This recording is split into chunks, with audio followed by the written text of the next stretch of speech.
mine's an Apple Model 3. It allows for better movement than the Tesla X Elite. It lets you customize the ads that it implants in every dream. And for premium subscribers, doesn't shock you in your sleep.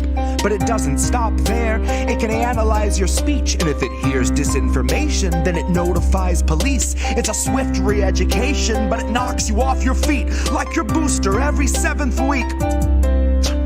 I faced the future boldly, with 2 eager open eyes, and I picked a couple nuggets up that blew my fucking mind, like you can taxidermy someone while they're technically alive, and they'll shine when it's election time. See, the Democratic voter base will pay them zero, never mind if voting for the scarecrow is a vote along their party lines. They could stare into its marble eyes and claim there's something dignified.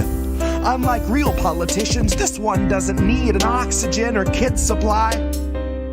But its function is the same as those who came before. The goals are never misaligned.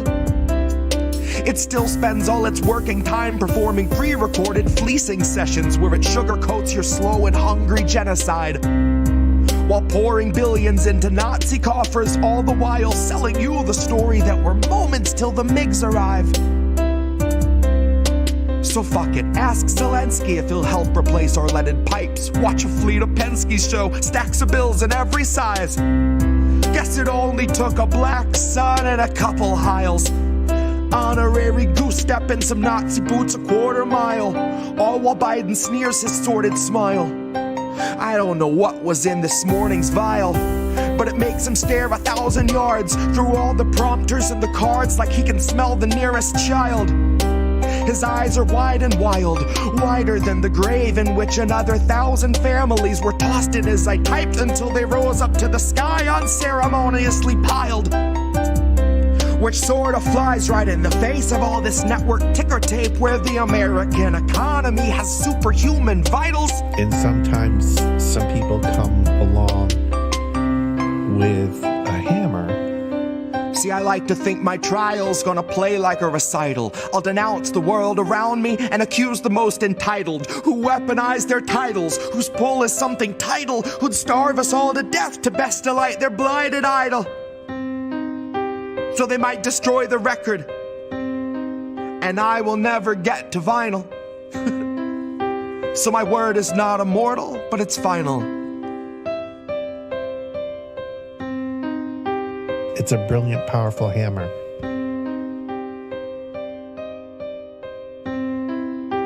It's a brilliant, powerful hammer to smash that facade.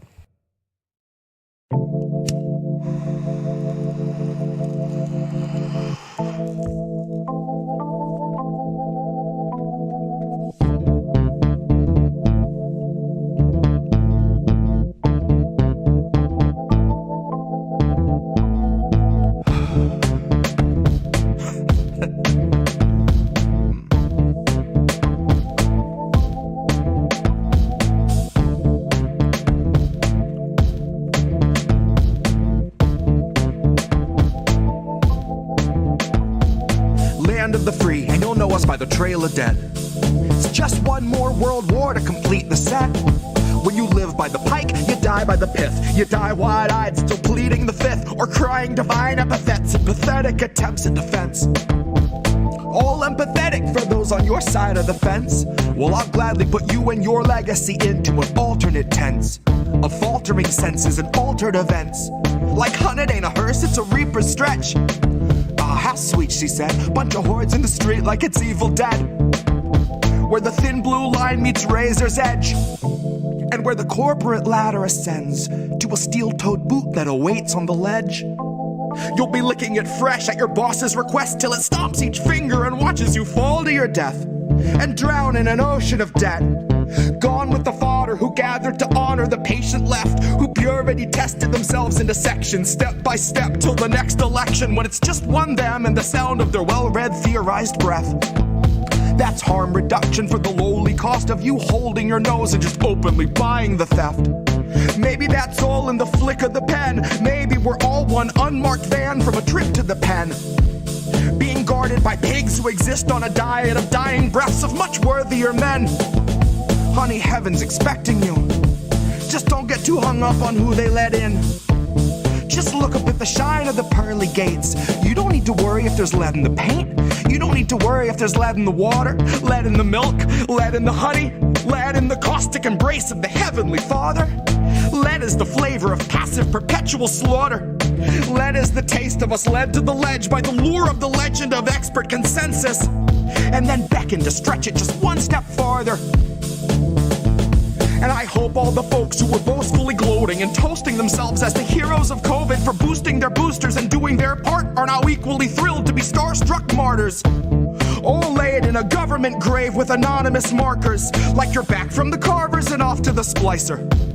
You're the very first wave to be slain in the war against Pfizer, that 100 years war against Pfizer. They are thinning the crowd that is striking right now to bleed adequate pay from those inhuman misers, who all sit in their office and designate coffins to people regarded as nothing but profit for Kaiser. Still the Dems want you nicer. Dems want you softer. Dems want you kinder. Yeah, they all want you graciously starving in silence. You will speak when you're spoken to. Rest of the time, you and all of us peasants are merely depressing statistics neglected in Congress's binders. All bled, bone dry, then fed to the grinder. Our headstones line each step as reminders. That's a lesson in object permanence learned in the furnace by workers consigned to the fire. Workers bled, bone dry, then fed by the fed to the grinder.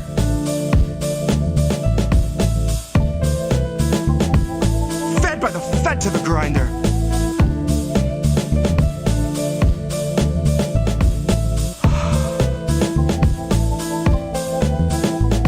Now the Fed went straight to your head. Mind what you hide in your sighs unsaid, and your eyes turn blind to the signs unread.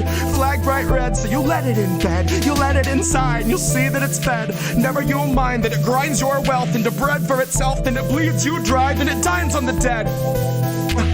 Now the Fed went straight to your head. Mind what you hide in your sighs unsaid, and your eyes turn blind to the signs unread. Flag bright red, so you let it in bed. You let it inside, and you'll see that it's fed. Never you mind that it grinds your wealth into bread for itself, then it bleeds you dry, then it dines on the dead. And the Fed went straight to your head. Mind what you hide in your sighs unsaid, and your eyes turn blind to the signs unread. Flag bright red, so you let it in bed. You let it inside, you'll see that it's fed. Never you mind that it grinds your wealth into bread for itself, bleeds you dry, then dines on the dead. The Fed went straight to your head. Mind what you hide in your sighs unsaid, and your eyes turn blind to the signs unread. Flag bright red, so you let it in bed. You let it inside, and you'll see that it's fed. Never you mind that it grinds your wealth into bread for itself, then it bleeds you dry, then it dines on the dead. Here's where our leaders would see us all led. Here's where our leaders would see us all led. Here's where our leaders would see us all led.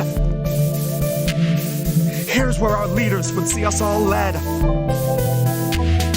The Fed went straight to your head. Mind what you hide in your sighs unsaid, and your eyes turn blind to the signs unread. Flag bright red, so you let it in bed. You let it inside, and you'll see that it's fed.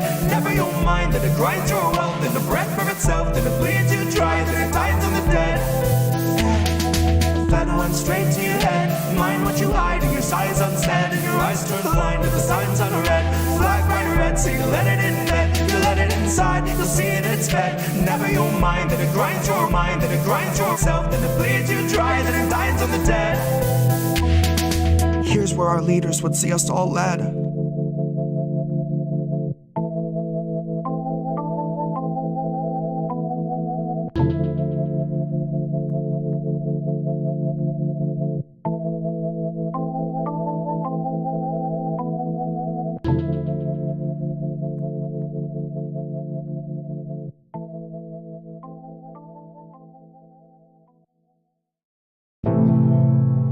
When you are not with where majority of Americans are, then, you know, that is extreme. That is an extreme way of thinking.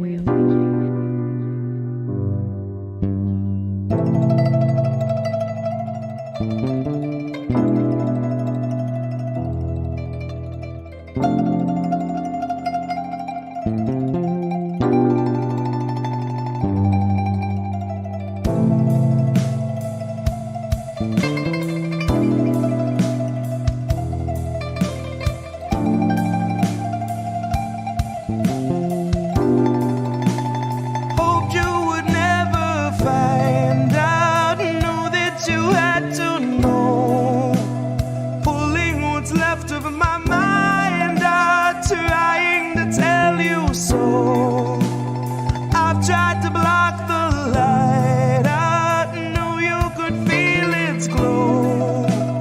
I've been here holding my hands out, trying to keep you close, trying to keep you close.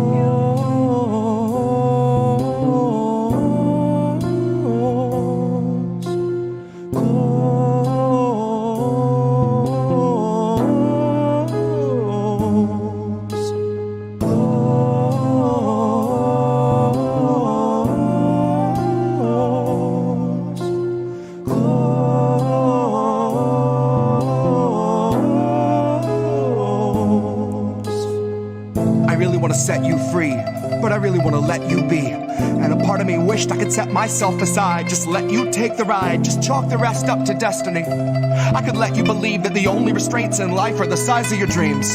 Let you believe each kid grows up with the world at their feet. When I know too well it's open season, I know they're taking stock and raising stocks and raising stock. And I'm simply not here to sit and watch as you learn the lesson all cogs are taught. Keep your head down and keep to task and just keep on blocking the rest of it all out. Just keep on with the rest of the herd of a million adjacent oblivious workers. The forest unseen for the trees, and the trees unseen for the fallout. No, what's more damning, baby, the truth or the ignorance? Fuck it, I honestly wonder if I see the answer so well. Baby, believe me well, I know it's scary, I scare myself. If I could find a way out of my head, I would run like hell. I would ditch this body politic, mindless occupant somewhere far from the dismal abyss. In the tranquil crystalline bliss of the beach, I could rest with the rest of the shells. And if anyone asks I'm anywhere else, if I'm really needed, just light the candle, then read the book, and then ring the bell.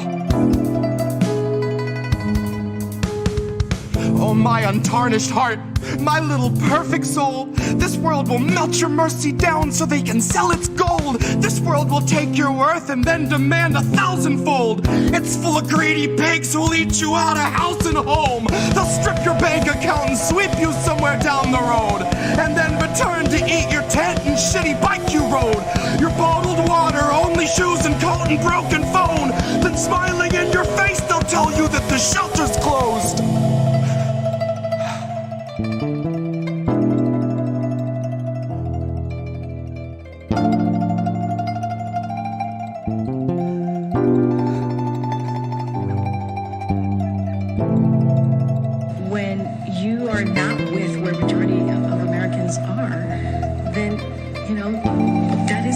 That is an extreme way of thinking. Hoped you would never find out, knew that you had to know. Pulling what's left of my mind out, trying to tell you so. I tried to block the light out, knew you could feel its glow. I've been here holding my hands out, trying to keep you close, trying to keep you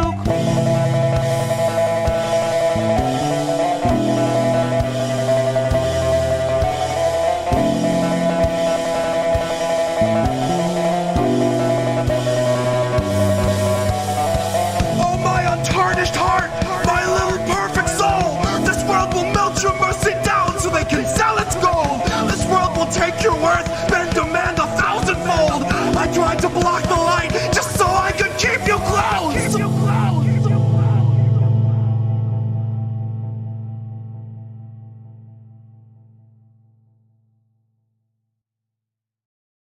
Fate demanded I be singer of a new ballad about the candidate you wanted like a finger in your fruit salad, but were made to choke down. And never mind he didn't have supporters on the ground. Never mind a website that gave volunteers the runaround, and a platform of policy that followed Biden's lead and didn't make a fucking sound. And then he takes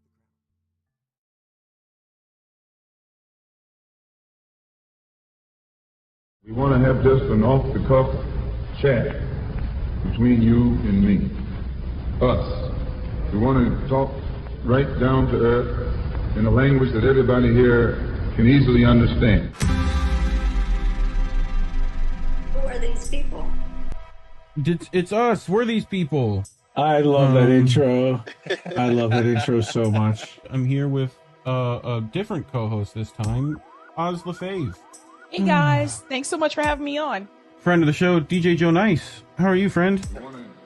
What's good? And you hear Nick say this all the time. The United States is the most propagandized country in the world. We are so fucked, you guys. Again, I'm sorry for being cynical, but seriously, we're fucked. We are fucked. We are well and truly fucking fucked. Just appreciate all the work that you do and the platforms that you all are providing. Hey, you. Doing good. How are you guys doing? And as independent media, we have a responsibility to be, we don't hide our bias, obviously, but we must stay true to the facts. What's up, Pam? Cheers and salutations. Smoke them if you got them. But I am here with a man that I've been waiting to talk to for the last couple of years, Nico House. As an educator, what I would suggest is that, first of all, podcasts like these are made. So you need to be an example for the people and for the future, knowing that your words can actually change the future. What do you feel? What would Kwame Ture feel we would have to do? Well, politics is every day of every minute. You have to be aware of what's going on. Not voting on one day, so the vote has never meant anything. So I'm not a Democrat. See, I would call that guy the Black Obama.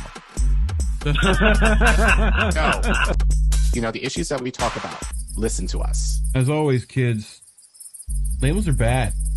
Stay independent. Good night, fam. In news. What's up, I still everybody? hate Ian. I still hate Ian. I know. I needed to just I need in news, and it'd be fine. Yes. I think. Yes. We can work on that. Anyway, it's in news, everybody, aka in news. It's me, Reef Breland, with my co-host, the lovely Collin Radix-Carter, aka Care Bear. How are you doing, Care Bear? Doing? Hanging in there. Last few days before I'm on some break, so just hanging on by a thread, but we're almost there. So well, that's good. Have next week be done, and be able to play around on here a little bit, at least through July. And part of August, but excited for summer break. Look forward to seeing a lot more Care Bear around. But... Well, you not so much. I don't know about that, but more like at least doing more stuff. Being able to help more behind the scenes stuff that I normally don't get the chance to be able to do. So, but looking forward to it. Let me turn off. There we go. You ready to get started? I think we're pretty much ready. I am. Cool.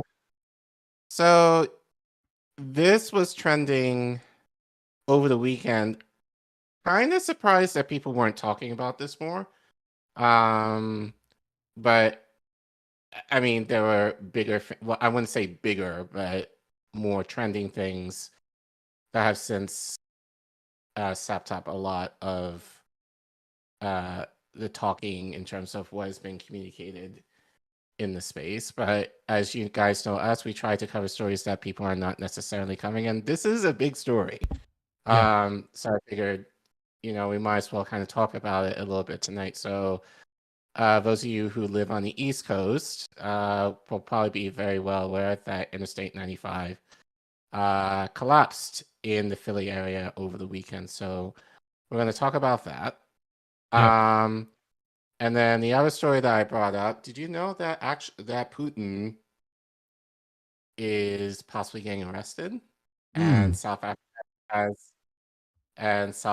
has some implications in this as part of BRICS. So I should have said, actually, tie on this, Putin arrested. That would Putin's a madman. But that probably would be a little too on the nose. Too much. Yeah.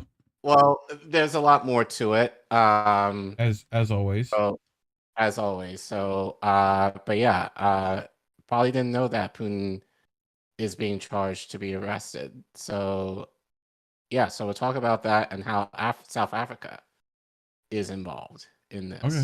So, cool. That's what we got. And what do you have? I got an interesting thing that's happened. Iran has found a big store of lithium. So, their standings in global politics might soon change. Colin, do you remember recently anything happening with Iran that we covered previously in that regard? I don't know, them meddling in their elections, something along those lines. Yep. So, keep an eye on Iran for upcoming coups and fun U.S. military intervention. So we'll take a look at that and the numbers on that and how that might change things. You saw Mexico recently give them an embassy, Palestine specifically, and Iran's always been kind of friends with them. So we'll see how things go in that regard. And House Dems are wanting to force the vote. What on, you say? On banning assault rifles. So we'll get into that as well. And I'm sure that'll be fun for everyone to scoff at. But yeah, that's what I brought. Yeah, so well, please do the thing. Like, share, subscribe. We are heavily suppressed. YouTube doesn't like us, which is probably a good thing. But all the same, that doesn't mean it means that people can't necessarily find our network on YouTube. So we appreciate you guys sharing our network, mostly through word of mouth, it seems. So please subscribe, please like, please feel free to give super chats if you have the money to do so. As we say every week, always take care of yourselves, take care of your family and community first. Take care. But if you have some extra money that you want to give to us so that we're able to produce more content, and we are growing, we very soon will have a show on the network every day.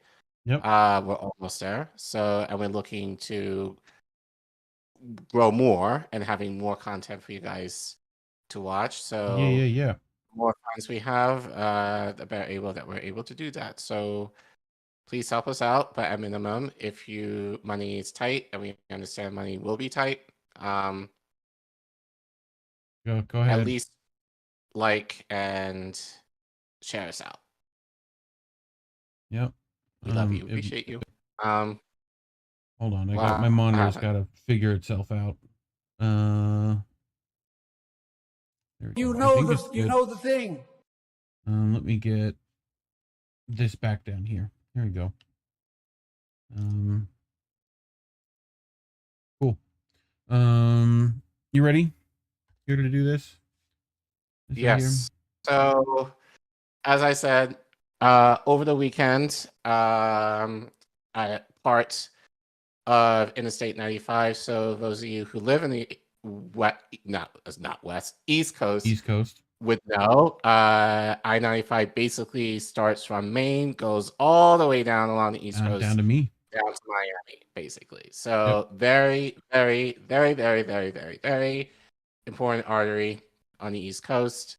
So again, big story, and no one really talked about it that much, if at all. So, and given the timing, especially since now schools are about to let out, people are going to be traveling a lot more, people are going to be driving a lot more.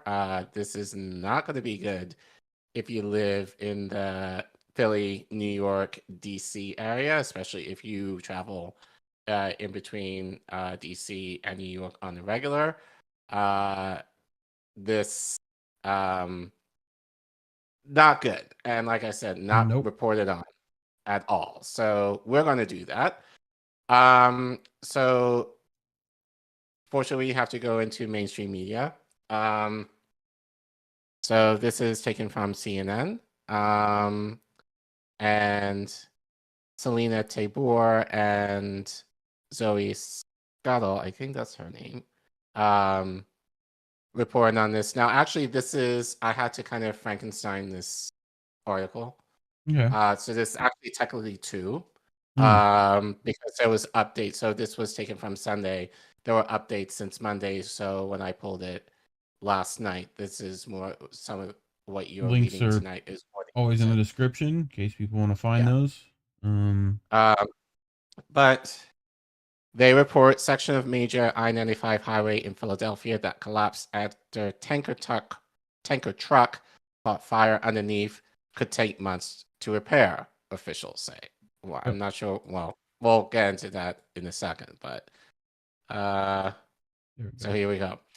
A section of northbound I-95 in Philadelphia that collapsed after a tanker truck caught fire underneath the highway Sunday morning could take months to repair, stalling regional commutes and cutting off a major East Coast artery, Pennsylvania officials said. The commercial tanker truck, which was carrying a petroleum-based product, is still trapped under the collapsed highway, Pennsylvania Governor Josh Shapiro said at a Sunday afternoon news conference. Authorities are working to identify any individuals caught in the fire and the collapse, which occurred around 6:20 a.m., the governor said. Officials have not reported on any injuries. Restoring the highway will likely take some number of months, Shapiro noted. He said his office was looking at alternatives to connect the roadway beyond detours and working with federal partners on the matter. The destroyed portion of the highway is likely the busiest interstate in the Commonwealth, seeing around 160,000 vehicles daily, according to Pennsylvania Department of Transportation Secretary Mike Carroll. The fire is now under control, according to Philadelphia Mayor Jim Kenney. We are advising residents to please avoid the area and plan for alternate routes of travel, he said at the news conference. In addition to road closures, we expect delays of Trans-Collapsion and SEPTA bus routes in the area, he said, referring to the Southeastern Pennsylvania Transportation Authority, which runs buses in Philadelphia. The governor described witnessing remarkable devastation during a flyover of the scene. I found myself thanking the Lord that no motorists who were on I-95 were injured or died, he said. Well, actually, there's a change to that, adding it was a devastating sight, one that our first responders, law enforcement, and others contained very, very quickly. The causes of and circumstances surrounding the fire remain under investigation, according to officials. Earlier on Sunday, Derek Bomer, Battalion Chief of the Philadelphia Fire Department, said, "It looked like we had a lot of heat and heavy fire underneath the underpass." Explosions around the highway collapse were caused by runoff or maybe some fuel or gas lines that could have been compromised by the accident, said Bomer. We had fire coming out of those manholes. Photos and videos from the scene showed huge plumes of smoke billowing from the interstate, which runs north and south from the Canadian border in Maine to Miami, Florida. While the exact cost of repairing the crucial highway remains unclear, the governor told reporters Sunday afternoon that U.S. Secretary of Transportation Pete Buttigieg made it clear that whatever resources needed to rebuild I-95 in a safe and expeditious manner will be provided to the state. While the collapse has not affected the city's drinking water quality, according to a tweet from Philadelphia Water Department, the U.S. Coast Guard is looking out for possible water pollution. A stationed Philadelphia 29-foot boat was launched to the scene to observe any pollution to the waterways. They reported that there is a sheen on the water, but it seems to be confined to the cove, the Coast Guard's statement read. The substance is gasoline, and the tanker has a potential to spill 8,500 gallons. However, it has been reported to us that the cleanup efforts are mainly shoreside, meaning on land. The collapse and resulting closure of the highway will have serious ramifications for travelers in the region who depend on the crucial roadway, officials cautioned. On Sunday, SEPTA General Manager Leslie Richards said the authority will add extra capacity and service to other transportation routes and elevate all options to assist travelers in the wake of the collapse. We ask employers to be inflexible with their workforces, she said. It's going to take longer than normal to get to work tomorrow. Buttigieg was also said to expect significant regional traffic impact. This is a major artery for people and goods, and the closure will have significant impacts on the city and region until reconstruction and recovery are complete, Buttigieg said on Twitter. Our department will be there to support throughout the process of I-95 returning to normal. President Joe Biden has been briefed on the collapse, according to a tweet from the White House Press Secretary Karine Jean-Pierre. A spokesman for the Federal Highway Administration, what? Secretary. You know. Oh. A spokesperson for the Federal Highway Administration said Administrator Sharon would be in Philadelphia on Monday to offer federal support and assistance. Additionally, the National Transportation Safety Board tweeted on Sunday that it would send a team to Philadelphia to investigate the collapse. Thoughts so far? There's a little bit more. Well, I mean, they've definitely built it back better. They've definitely done that. Yeah. I mean, this just speaks to failing infrastructure everywhere. You know, I mean, it's a tragedy that I don't know if you know the name. I thought I saw it the other day. Neely, something like that.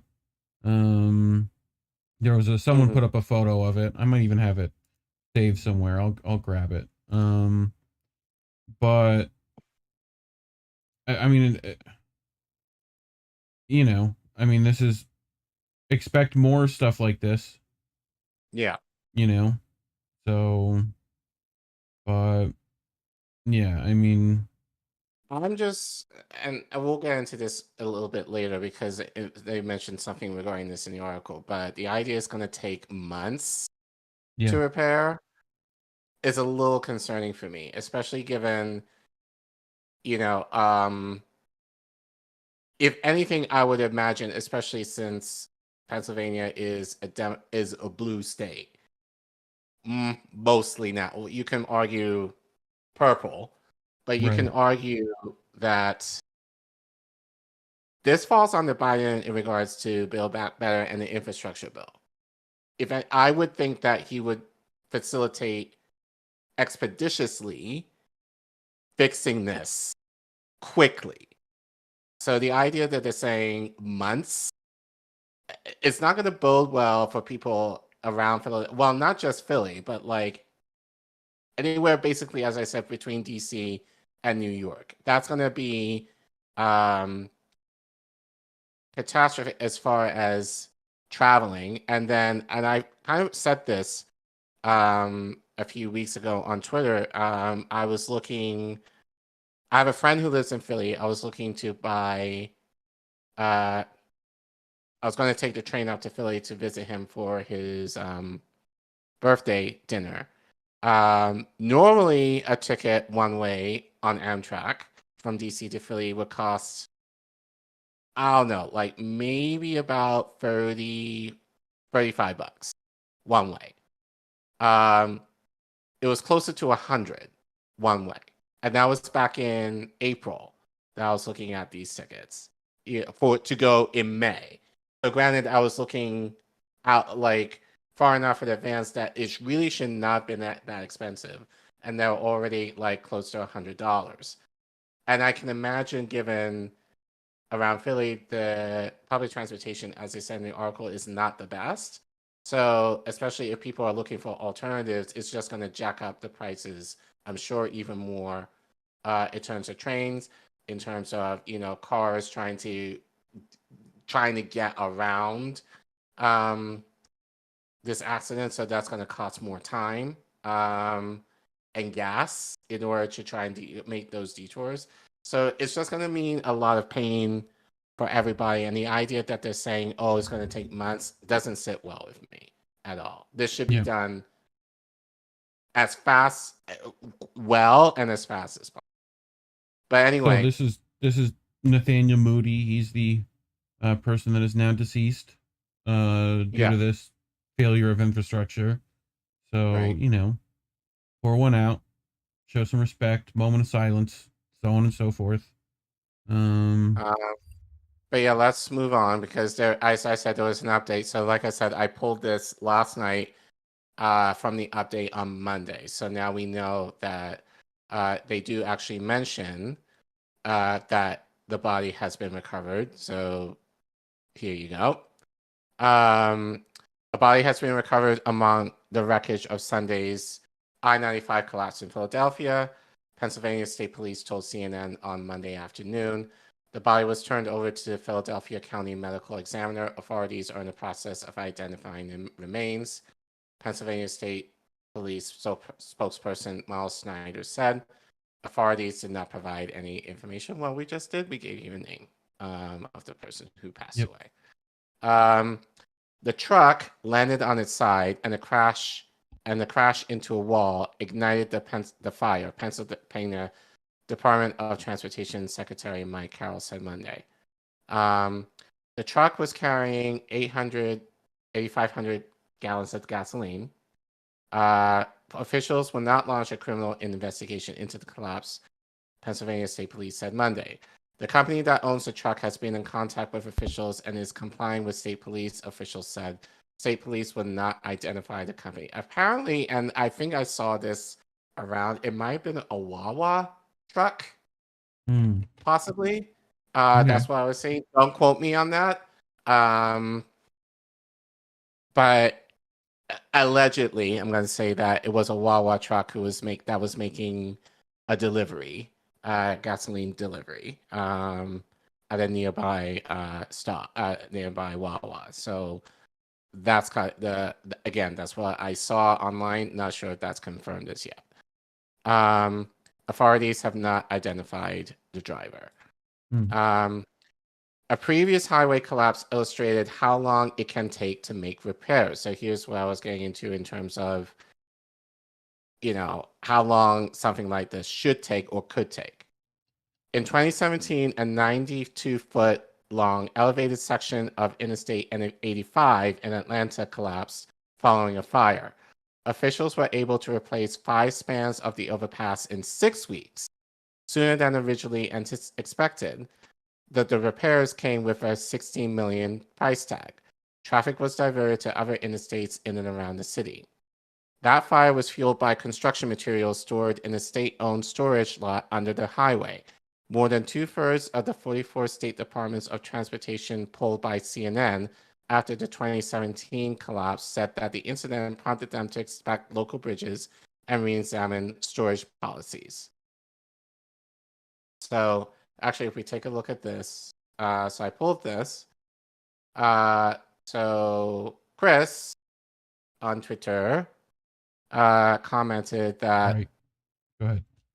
That they had 6 people working on this. We're not getting on I-95 back until 2036.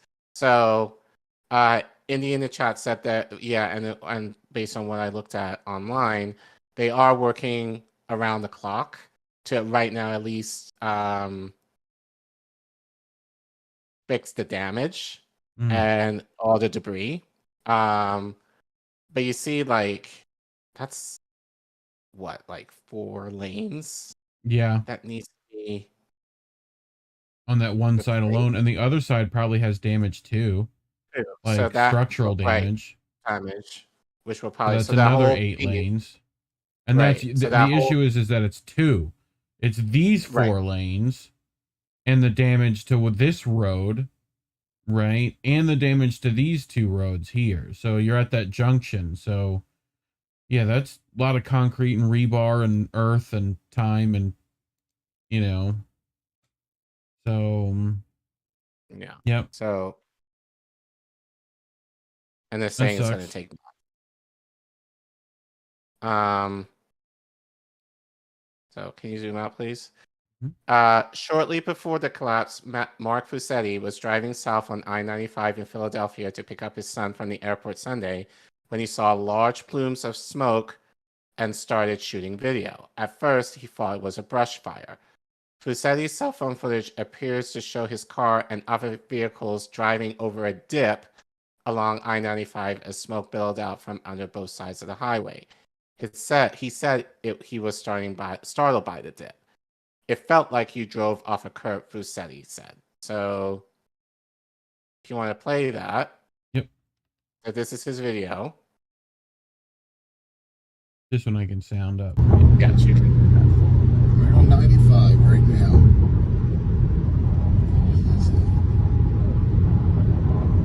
Damn!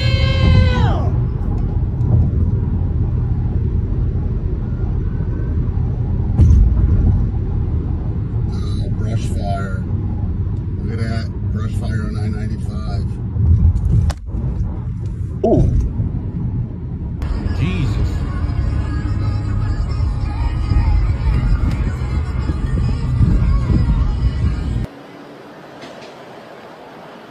Now that's a lot of damage!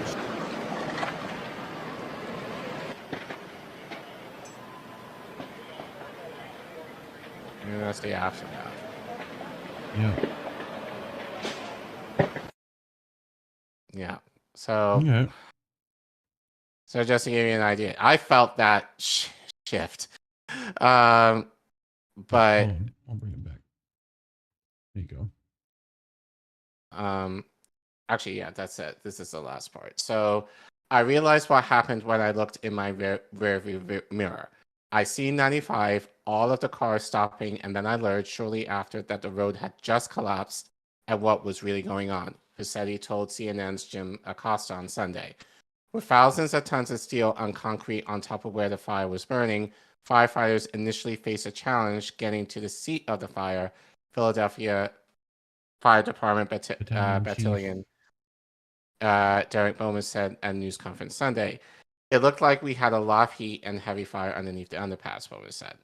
There were explosions around the highway collapse caused by runoff or maybe some fuel or gas lines that could have been compromised by the accident, Bowman said. So yeah, if you're traveling around Philly on I-95, please be careful and give yourself extra time and try and find alternate ways to get around that if at all possible. But yeah, like I said, it wouldn't be, well, it is a big deal because this is, as you said when we were prepping, this is essentially in both our backyards. In terms of, I mean, and it's just indicative of so much more. Like, look, my father works in an industry where he sees this infrastructure failure firsthand on a daily basis. We're talking about rusted out bridges, dams on the bridge of collapse, waterworks about to fail, right? Not only is corporate infrastructure failing, national infrastructure is failing. Like, you're seeing empire death firsthand, and Rome had better roads, obviously. So, this is just kind of indicative of that. And, this is causing the loss of life. I remember one of my friends from Rwanda was visiting. He spent time in Seattle and Chicago. And when I was speaking to him a couple of years ago when he was here, the first thing that he made a comment on was the roads. Yeah. And how bumpy they were. Yep. Like you would think like in Africa, at least where he lives, it's the opposite. But in Kigali, where he lives, they got it. Yeah. Yeah, they make an effort to make sure. And now this is in Kigali, but like the middle of a city, roads are smooth. Yeah. Like, so. Like you in DC, still middle of a metropolitan city, they're like, nah, fuck that. Potholes are fine. It'll be all right. So there's no funds are going to infrastructure anywhere. So, I mean, it's just, I don't know what it's going to take for people to figure out that we need to stop military spending and put it there. But, yeah, I know Indy in the chat said that it was a big deal, obviously, because Indy lives in New Jersey, so obviously it was a big deal. That's got to be like local news, but it's surprising that this didn't get much news other than when I saw it on Sunday that was trending on Twitter.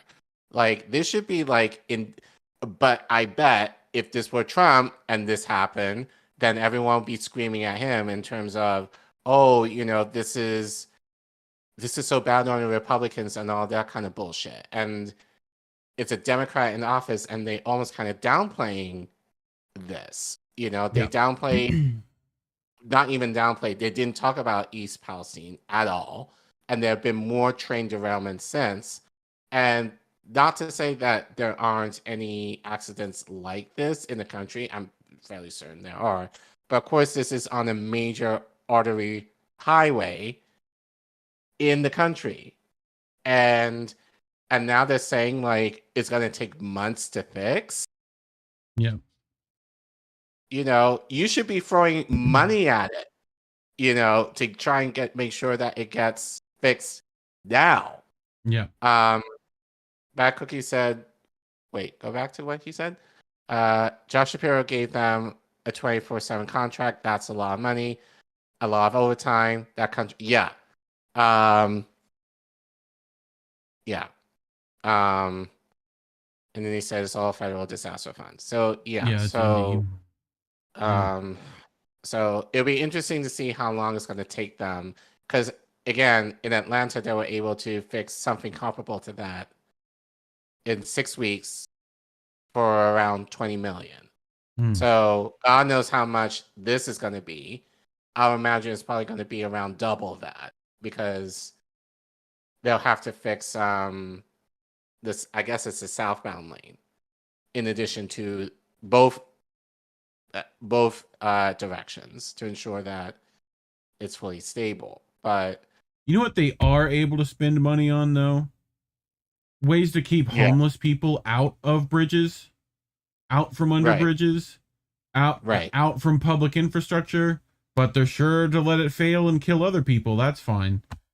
But, you know, God forbid we make some shelter for somebody. Anyway, yeah. So I'm ready to head on to our next one. So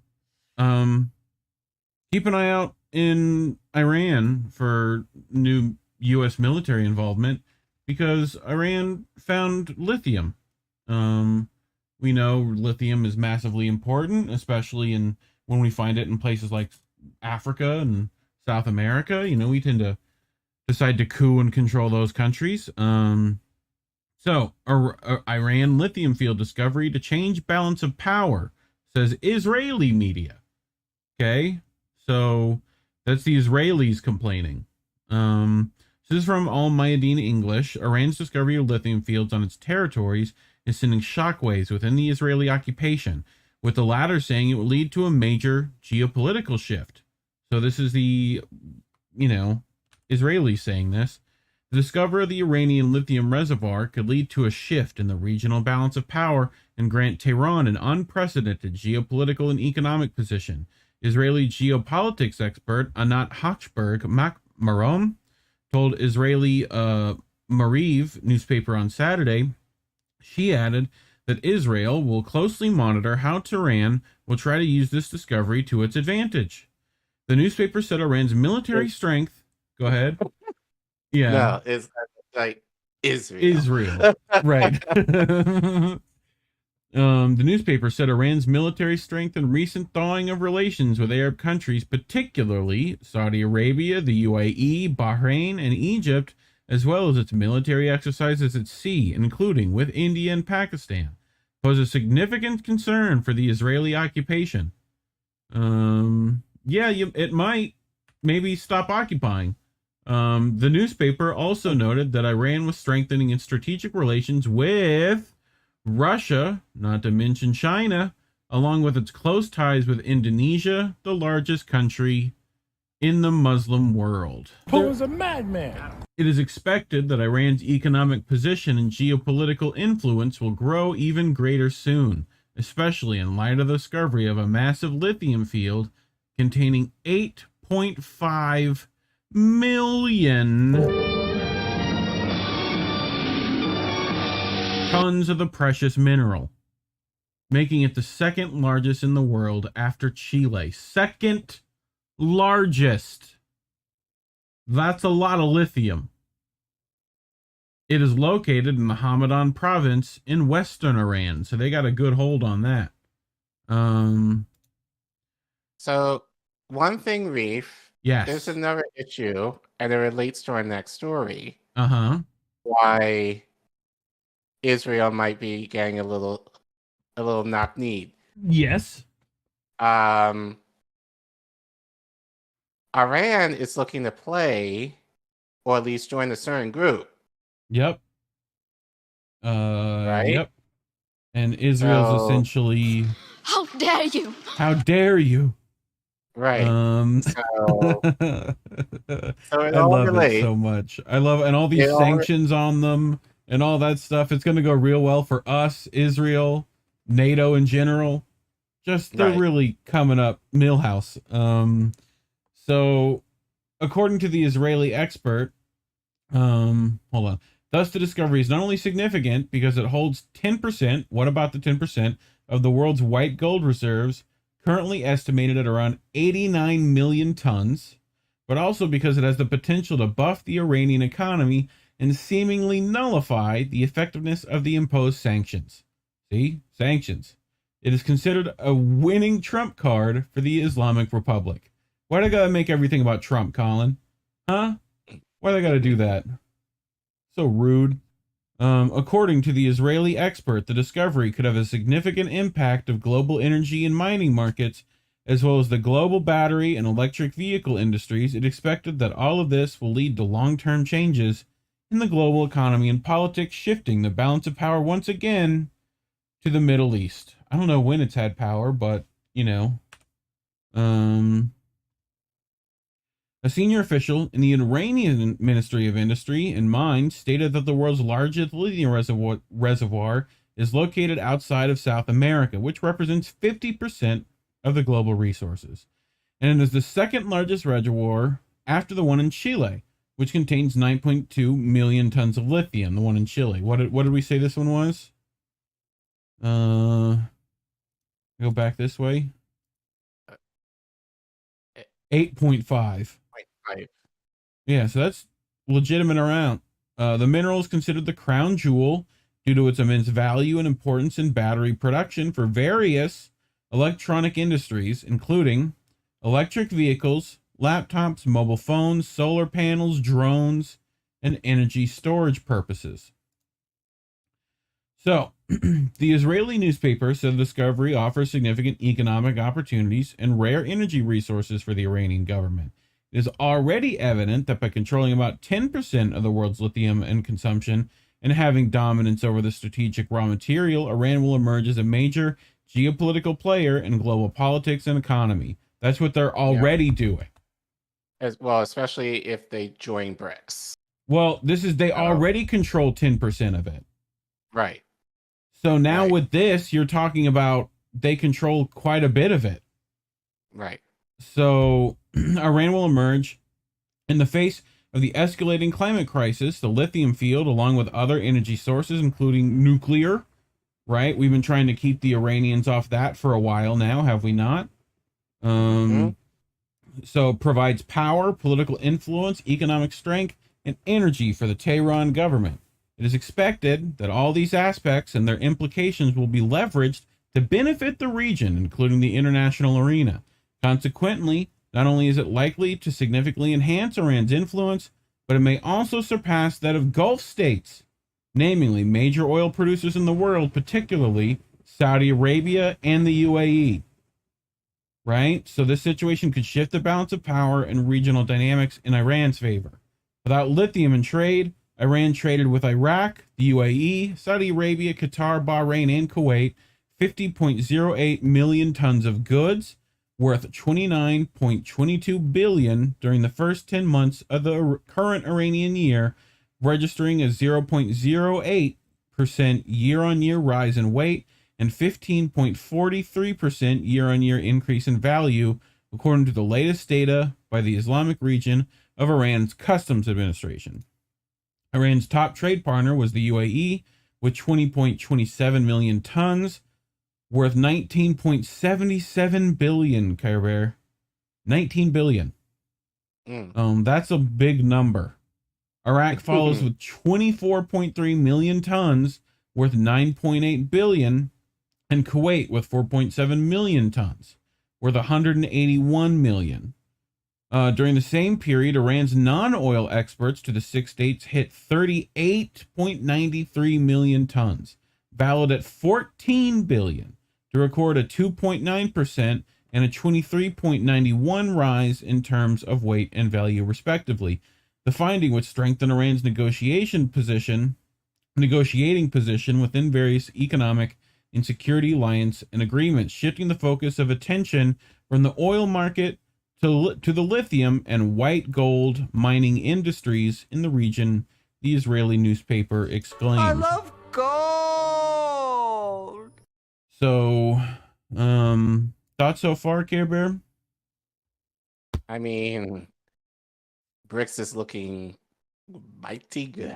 Mighty fine. Keep in mind, we've covered this recently. I'm sure they're not happy about someone like Imran Khan who would be willing to share that wealth with his people and keep it for Iran. I'm sure they wouldn't like that very much, especially if he doesn't want to deal with U.S. powers, right? We definitely want that lithium, baby. So, you know, maybe some of those coups might have a separate reason. Right. And all the stuff that they've been talking about Iran. The narrative management for Iran has been growing. Why do you think that is, peoples? Like, you think they're somehow worse than Saudi Arabia suddenly? Like, you know, okay. So from a medium to long-term economic perspective, lithium prices, which have been rising in recent years due to increasing global demand and demand for lithium-ion batteries for electric vehicles, are expected to maintain a similar trend, significantly enriching the Iranian economy. Furthermore, the newspaper stated that this discovery represents a victory in consciousness against the U.S. and its allies, especially Israel. It could lead to stronger relations with China and additional countries in Southeast Asia, particularly Indonesia, and enhance the relations between the Middle East and Asia. From Tehran's perspective, the discovery already increases its ability to maneuver among a large number of players, potentially reducing its reliance on the United States and the West. God forbid. The newspaper concluded by stating there is no doubt that Iran, as a nuclear threshold state, possesses political, economic, and energy capabilities along with boldness, development, and high motivation. Especially with the discovery of the lithium field, it is expected to be extremely significant and much more than it already is. The first lithium deposit was discovered by Iranian geologists in the northwestern province of Hamadan, and the reserves are assessed at 8.5 million tons. You want to try that name? Molabegi? Molabegi pointed to the world's limited lithium reserves and noted that it is a key element needed in manufacturing electric batteries, other advanced industries, strategic alloys, and defense industries. Collin, who do you think the biggest user of lithium is? We are. But more specifically. Oh, the Defense Department. Yeah. Yeah, it is. United States military, for the kids playing at home. But you know, the judges talked to us. We'll accept that answer. But yeah, I mean, so, and they've also pushed, as they push our military to be greener, you're going to require a lot more batteries. Right. So we tend to use quite a bit of it. Here's the thing about that though. And like, I know, shout out to Savvy. I know she played a clip or a video regarding this, but the idea of like, we're looking to try and get green, you know, like we're pushing, you know, solar panels and electric vehicles and, you know, all that stuff, which people are selling here is, you know, it's more economical and it's green friendly. But the issue is you're still having to exploit people in the global south in order to obtain the elements needed in order for you to make that car, in order for you to build that solar panel. And that's what it's not necessarily talking about. It's still that exploitation that still exists, even though we're trying to be more economically, more green. So something just to kind of keep in mind, and I think especially with Iran, and we've talked about this now, similar, a lithium field was discovered in, which African country? Zimbabwe. Zimbabwe, yeah. Zimbabwe. Same thing, you know, and JB, I think, called like expect U.S. military involvement. You know, it's the new oil. Well, the only difference with this is that Iran has nuclear capabilities. Weapons. You know, so now we have to deal with them. And Israel is shaking in its boots right now with that. They are so upset at this discovery, and it may lead to more discoveries. like that area might be a hotbed for lithium production. If it's already got stores that are that much. Yeah, I mean, like, you can imagine, if it's not just there, I can imagine what more can be held in Africa, and especially with more African countries applying to get into BRICS, you know, like, especially with China and Russia as huge contingency of that coalition, like, the West in Europe and America is not going to stand a chance. No. Speaking of BRICS. Speaking of BRICS. Now played a little tongue in cheek here with the thumbnail. That's the South African Prime Minister, and obviously that's Putin. So I titled this "No Way Out for South Africa." So you might not know this, but BRICS is going to hold a major summit during the summer. I'm sure we're going to cover that when the time comes. But South Africa is in trouble in relation to Putin. And I'm sure I didn't even hear of this specific issue regarding South Africa and as it relates to Putin. I'm not sure if you've heard anything like this. But basically, this article is taken from The Guardian, written by Patrick Wintour, where he writes, South Africa may seek way out of hosting BRICS summit over Putin's arrest. Pretoria would be required to arrest Putin if he attended and send him to The Hague for trial on war crime charges. Okay. So let's continue. South Africa may abandon its role as host of this year's BRICS summit in an attempt to avoid international pressure to arrest the Russian President Vladimir Putin, who is wanted by the International Criminal Court on charges of war crimes. Have you heard? Yeah, slightly, a little bit. You would think that would be more major, talked about a little bit more, honestly. Yeah. I haven't heard anything of this at all until we pulled this article over the weekend. But anyway, in a flurry of diplomatic activity around Ukraine, South Africa, with 5 other African states, is trying to garner support for a new peace plan. South Africa's President Cyril Ramaphosa on Saturday briefed Chinese leader Xi Jinping on the upcoming visit by African leaders to Russia and Ukraine in an attempt to end hostilities.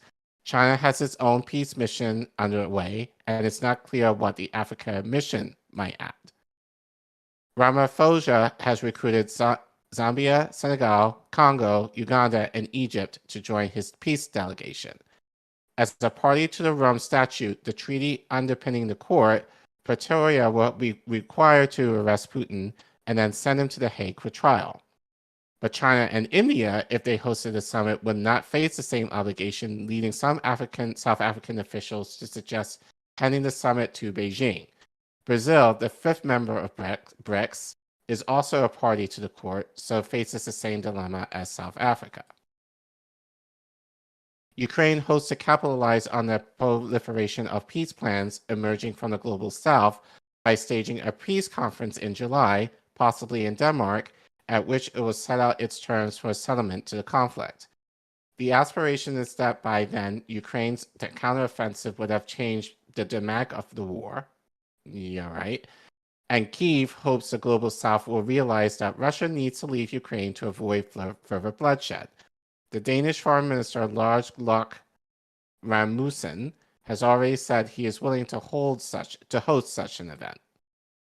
Ukrainian President Volodymyr Zelensky said he would speak on Sunday to the Polish resident Andrzej Duda about a dinner. Duda intends to attend on Monday with the German Chancellor Olaf Scholz and the French President Emmanuel Macron, focus on Ukraine's bid for NATO membership at a summit in Vilnius, I guess is how you say it. What day are they talking to Duda? Otherwise known as the Duda Day? The three leaders are expected to discuss the post-war security guarantees that can be offered to Ukraine and how specific a route roadmap to NATO membership can be offered. Zelensky said, "Let's hope that our colleagues are thinking about how to speed up Ukraine's ascension to NATO, or not. Let's see." We know. We already know that that's not happen. They've already said that's not happening. They said no. They've always said no. Okay.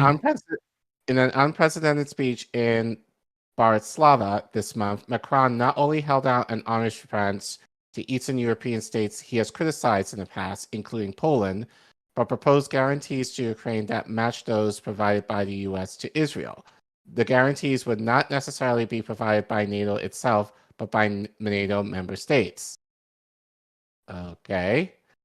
He said Ukraine warranted strong, concrete, and tangible security guarantees and argued that it should be offered a path towards membership. However, Schlotz struck a different tone, saying last Thursday that the focus should not be on NATO membership. He said, "It is also clear that we will have to discuss what security guarantees can be provided in a post-war situation. The exact nature of the offer that could be made to Ukraine is complicated by the fact that when the NATO members meet, the context may have changed depending on the perceptions of the state of the counteroffensive currently underway. Ukraine could not be offered NATO membership while at war with Russia, since that would require the alliance taking on a commitment to go to war with Moscow." Yep. U.S. envoy to NATO, Juliet Smith, told Politico last week, "I think the allies now are in agreement that a proper invitation is unlikely while they're engaged in the full-scale war." Pause. They've always said it's been unlikely. NATO has continually said no. This is just this is just the kabuki theory in the sense that BRICS is actually moving towards peace talks. Yes. So but they still have to, Putin's a madman. Like they still have to run with that, Right. So basically, and they may find that he's willing to go through this fucking trial and see that he hasn't committed the he might be just all right. We'll play it out. We'll see. Right. So this is just the West basically playing games in terms of trying to beat BRICS to the punch, in terms of going, or at least talking around the idea of actually, some sort of peace treaty among Ukraine and Russia in order for Ukraine, in the unlikelihood of getting NATO membership. But but as you keep saying, it's not going to happen. So I don't know why they keep. Well, anyway, let's continue. At the same time, the fear is that if the Lithium summit sends out a weak signal to Ukraine, that may encourage Putin to believe Western support is wavering and that he could ultimately win the war or at least achieve a frozen conflict. Poland wants the focus to be on guarantees that can be provided before membership, covering ammunition production inside Ukraine, to continuing supply of arms and air power to Ukraine, and the interoperability of Ukraine and NATO weaponry. U.S. President Biden is also being urged to make progress on the issue at Litmus rather than wait until next year's NATO summit in Washington, which will fall in the middle of an election campaign consumed by the question of whether the U.S. should extend its defense commitments with Europe.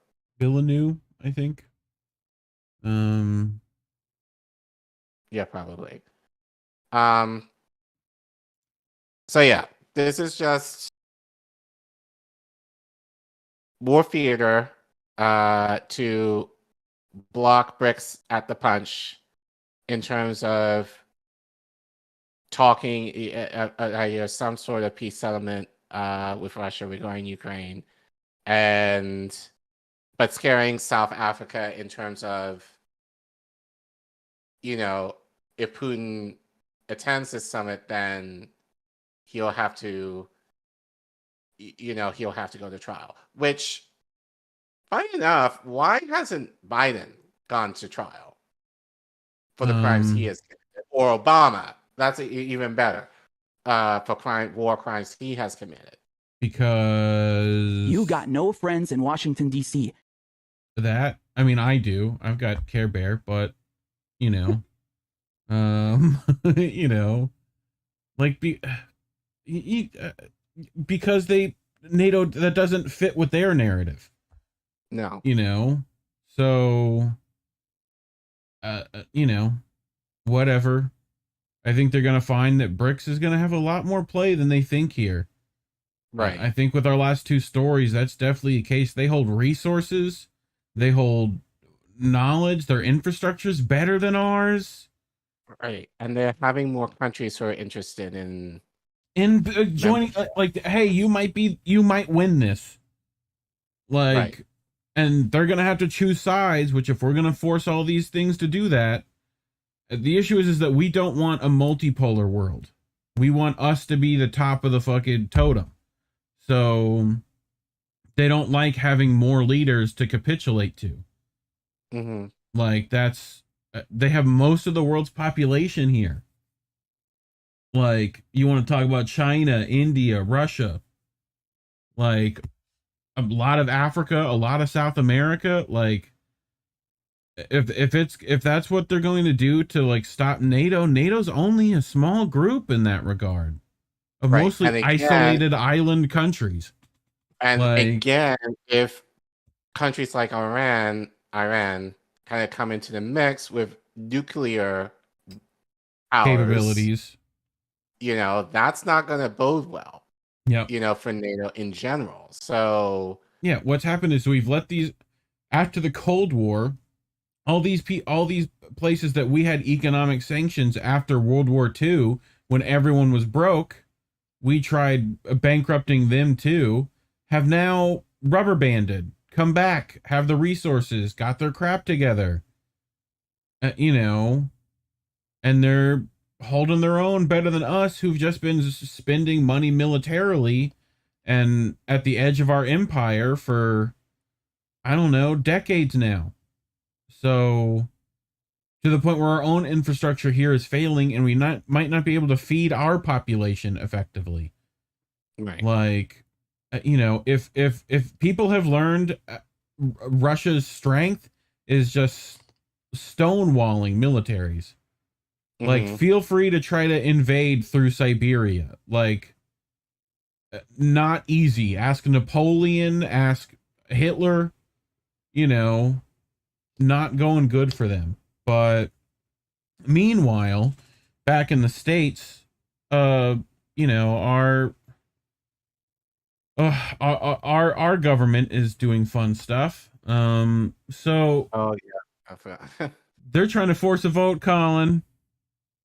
They're trying to force the vote. What do you think they're forcing the vote on? Well, I'm going to get into it, but I don't like the like, because our girl, Sharon, wrote the article, and we'll get into it. And they're not doing the same way, but they are trying to force a vote. They're just not using the same leverage. Right. So, but it is funny that that's what they're trying to do. And we'll get into it. So House Democrats are pushing to force a vote on banning assault weapons. The push comes amid a record-breaking increase in gun violence. So this is Sharon Zhang over at Truthout. She does some good stuff. Links are in the description as always. If you want to read the articles, share the articles, that kind of stuff. A group of Democrats is launching a push to force a vote in the Republican-dominated House. You could just stop there, Sharon. You could just, right there is the end of your article. You could just, that's it. What do you think is going to happen? I don't know. The second part of your sentence. Right. So, on a proposal to ban assault weapons and enact other gun control initiatives that gun violence reaches a record high in the U.S., with the support of House Minority Leader Hakeem Jeffries, everyone's favorite new squad member. 3 Democrats have each taken the helm of a discharge petition to force votes on 3 different proposals aimed at addressing the gun violence epidemic. If a lawmaker is able to get a majority of House members to sign a discharge petition. So that's the leverage they're going with. That's what they want. Okay? So it automatically triggers a vote on the House floor if they get that petition, right? Meaning that Democrats would only need 5 Republicans to sign on to a petition until the rest of the party signs it. That's just to get a vote. Right. Okay? One bill spearheaded by Rep. Lucy McBath, like Q something not winning. Like it's all. Do you remember these arguments, Collin? Of like, oh, force the vote. It's not gonna win. You're not gonna get right, but you're gonna hold people accountable during the middle of a epidemic of the. Like, why? Why do we do this? Where's the fucking... I mean, it's just... Fuck you! It really is. You know? Like, I mean, this guy is just fucking laughing the whole time. They're so stupid. For a second bill... For a second bill! They've already tried to do this. Okay? So again, Lucy McBath spearheaded one, would ban assault weapons, a measure long demanded by gun safety advocates. Rep. Mike Thompson is leading a discharge petition effort for a second bill to implement background checks for nearly all gun sales. Okay? The third bill, introduced by Clyburn, closes a loophole that allows gun purchases to go forward by default if a background check hasn't been completed within 3 business days. This is known as the Charleston loophole, for its role allowing the shooter to shoot and kill 9 black worshipers at a church in Charleston, South Carolina. You remember that, Care Bear, I'm sure. Yes, I do. Thanks for the super chat, Chris Deason, $9.99. Hey, great job getting the Hedges Sawant West Green Party footage. Way to be there, INN. That's BigMadCrab was there. Shout out to BigMadCrab, who was there, who recorded. Thank you, Crab. We'll pass on your support there. So all 3 of these bills were passed under the democratically controlled House in the last session of Congress, but failed to pass the Senate. So here they are blaming the Senate again, Care Bear. Right. With the filibuster, they're blaming the filibuster and conservative Democrats in the way of passing the legislation. So, Manchin, yes, Nancy. Enema. Yeah, Enema. No, not Nancy. Nancy is House. Yes, but they're conservative Democrats, you know. Right. While the American people are calling for progress, it remains clear House Republican leadership refuses to take the issue seriously. The American people deserve more than their elected representatives, said Thompson, per the Washington Post. No, they deserve the exact fucking representation, bro. Action on gun violence prevention is long overdue. The only question is, will Republicans join us in bringing these bills up for a vote? What's your guess, Care Bear? No. Yep. Nope. Pretty much. Progressive lawmakers like Rashida Tlaib have touted signing on to a petition, but it's unclear whether or not the petition will get enough signatures to come to a floor vote. Even if they do, the bills have virtually no chance of passing the Senate. Okay, so why would they do something that had no... But the proposals are extremely popular among the public. A Morning Consult and Political poll last year found 88% support for requiring background checks on all new gun sales, while Gallup polling from recent years have found that a majority of Americans think assault rifles should be banned. Despite this, some Republicans are trying to pass a proposal that would loosen regulations on pistol braces, an accessory often used with assault weapons to allow them to be shot one-handed more easily, as mass shooters have done in recent attacks. Such loosening of gun regulations would likely cause more gun violence. Gun-related deaths are on the rise, while gun deaths reaching a record high of 48,830 in 2021. According to the most recent data, mass killings, driven largely by gun violence, are on pace to break a record this year. The rise in gun violence is coming at a time when guns are becoming easier and easier to access. In recent years, states have been loosening gun laws. In the year following the horrifying mass shooting at an elementary school in Uvalde, Texas lawmakers have passed 52 bills expanding gun access or bolstering the gun industry. At the same time, gun purchases are on the rise. Well, you know, the cops with the guns didn't do a great job there, you know? Right. I'll give it that, but not to get too much into the gun argument. But see, here's the thing. This is a difference with this whole force of vote bullshit. Yep. They're trying to force the vote against the opposite party. Yes. What we were proposing was forcing a vote against on your own party that There's you're supposed to have influence on. Right. You're trying to force the Republicans into taking a stance during an epidemic that you are willing to. Right. And you know Republicans are not going to. You may be lucky if you get one. It's not with Jimmy Dore's forced the vote on Medicare for all. You would at least find out how many of your party are willing to publicly support this issue in the middle of a pandemic to give people health care. With this, you're forcing the Republican Party to try to publicly say whether they're against banning guns in the middle of a gun epidemic. What do you think the Republicans would do? Right. You don't know? They've done so publicly. But that's not to say they're probably House Democrats. Yeah. Who want the gun laws too. Right. Well, who don't want them. Right. So it's easy for them to say, I'm in support of it, Yes. knowing that they're not going to go after them. Yeah. Hakeem is not going to go after the people within his party who are against these things. No, it's just a way just to kind of be like, see, Republicans suck. Bad. So we need to vote them out. You know? I'm glad you're with me. Right. So, but yeah, I just didn't like, I guess so I didn't read this story very closely, but I think she kind of was like, force a vote, which was kind of like, no, this is what they're doing. They're trying to do it. They are literally trying it this way. Right. But it's not force a vote. This is just Tuesday. Well, I mean, it is. They are literally trying to force a vote. They're just doing it terribly. It's a terrible, like they're not realizing why you would force a vote to begin with. They're just doing it. They're doing it to pin it on Republicans. That's what they're doing it for.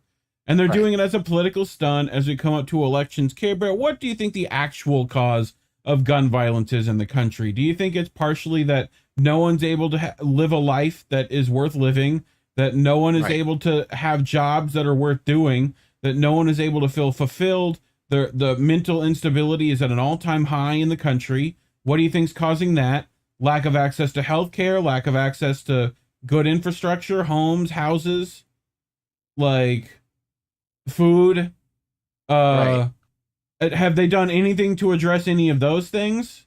No. And it's funny you mentioned that because this is on the federal level that we're talking about. Right now, I'm talking about this on the local level with some goons who are trying to push for more police in DC.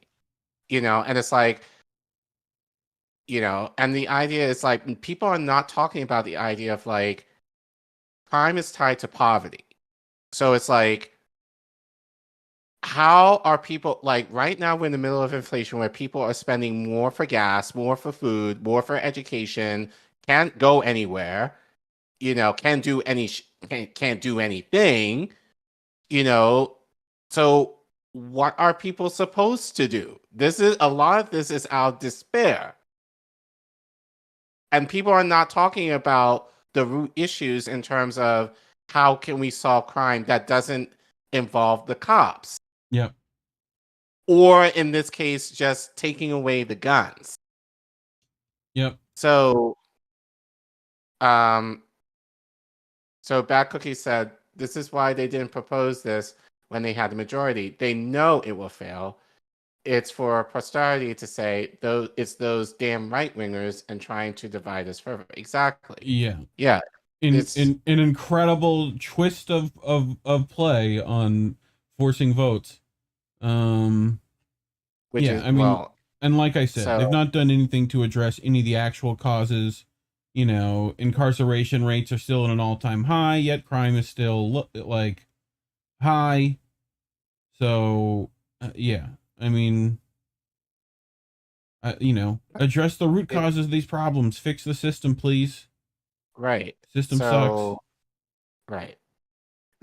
Like, if you're going to try and force a vote, try and force a vote on that. Yeah. You know, try and force a vote on root issues. Right. Like, but the issue is they've lost their leverage on a lot of other issues. Right. So. Right. But I still feel you can make the case for it. I mean, it's not going to go anywhere.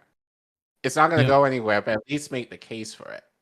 You know, but they're not willing to do that because, you know, this isn't for us. This is for them, just to appease their overlords, just so they don't have to do anything. Yeah. Because they're perfectly comfortable with what they have. Basic shit. But, you know, shit we talk about all the time. It's funny that they're trying to force a vote against the opposite party. Which we know is just going to result in nothing. On something that we already know where they stand. Right. Like, you know, it's not going to pass, so therefore it's what do they call jimmies? You know, it's just like protest force, like vote forcing. Like, yeah, to figure out, you know, it's just symbolic, right? You know, and people could say whatever they want. Yeah. People could say whatever they wanted on this to appease whatever their constituency wanted, right? And everyone knows the Republican stances already, so you're not finding out anything new, right? And you're not holding anyone's feet to the fire. So, yeah. Anyway, we'll see if, you know, Jim. Feel free to send this to Jimmy. I'm sure he'll have a ballpark with this. But, you know, as always, liking and sharing the stream. Very appreciative. We'll have clips up the rest of the week. You know, anything we got coming up specifically for any of the news? We should pull up the schedule, just in case you haven't seen it. So Mondays, Alternative Angle is now had a rebrand. It's now called Politically Homeless, but it's still hosted by. She's homeless. She's homeless. That's how the song goes, right?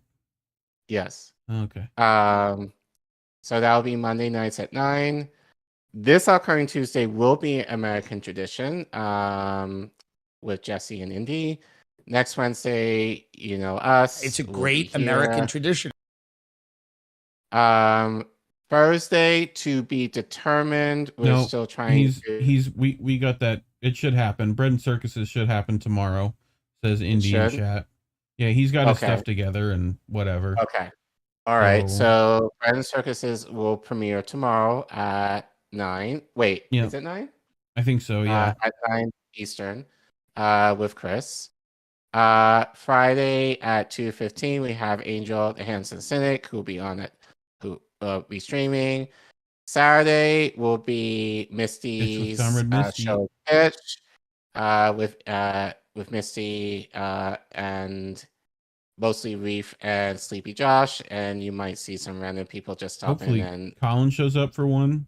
He owes me a bitch. I'll probably he said last week he'd do it this week. He said the week before that he'd do it last week. Yes, you did. Yes, you did. I did not. I said I did not hit her. I did not. But that being said, I'll probably will show up for a little bit on Saturday. And then Sunday, How Do We Miss That? And you. So, so yeah, if you missed it, the live stream is up, so you can watch it, you know, or whatever. But yeah, so we have a show on the network every day now, so no excuse to not check us out.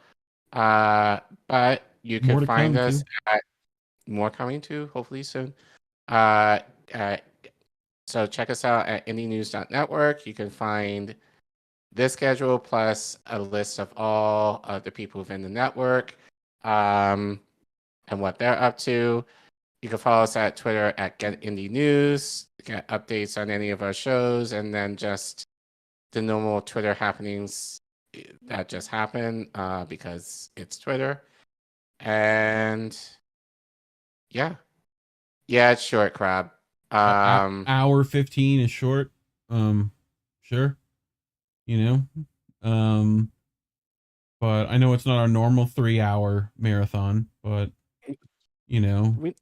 normally we get done in about an hour and a half. Hour to 30. Try to, yeah. Depends We on know how it's much late, we so we don't flap want our gums. we don't want to keep you guys up late. And then after next week, I don't have to worry about it quite so much. But normally, I have to go to bed. Go to bed. This Yeah, is you late got for me. children to deal with and wrangle. Yeah. And you need your beauty sleep. So Exactly. Um, But yeah, thank you so- guys for helping us out. Please don't forget to like before you leave. Like, share, subscribe. Hit to the merch us. store up. We got some merch. Buy some of that too. I know you guys got money to throw around. And who doesn't need their water you have- bottle if you INN do. branded? But that's Watch how me you can this find that at summer. Watch me this indienews.shop. summer. Watch me this summer design some shirts. Yeah, Watch. we should do some good stuff. Yeah. But yeah, Coolio. I so think that's we it. got everything. Yeah. Fantastic. Right? Yep. As always, kids, labels are bad. Stay independent. Good night, fam. Have a good week. We want to talk right down to earth in a language that everybody here can easily understand. Bye, have a great time.